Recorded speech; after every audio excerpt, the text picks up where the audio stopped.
بسم اللہ الرحمن الرحیم۔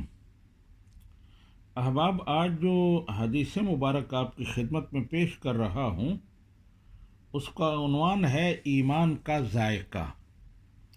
حضرت عباس بن عبد المطلب رضی اللہ تعالی عنہ کہتے ہیں کہ میں نے نبی کریم صلی اللہ علیہ وآلہ وسلم کو یہ کہتے ہوئے سنا، ذاک طعم الایمان من رضی باللہ ربا وبالاسلام دینا وبمحمد نبیا،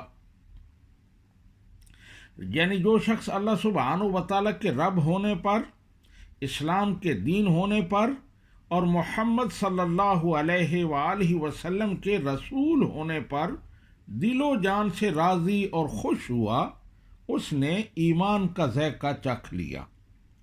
یہ مسلم شریف کی حدیث ہے اور اس کا نمبر ہے 34۔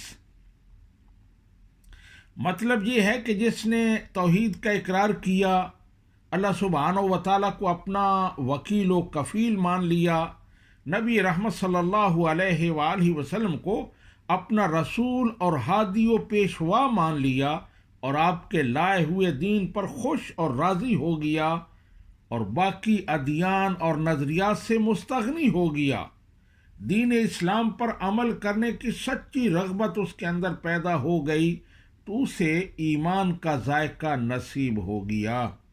اللہ سبحانہ و تعالی ہمیں عمل کی توفیق عطا فرمائے۔ وما علینا الا البلاغ۔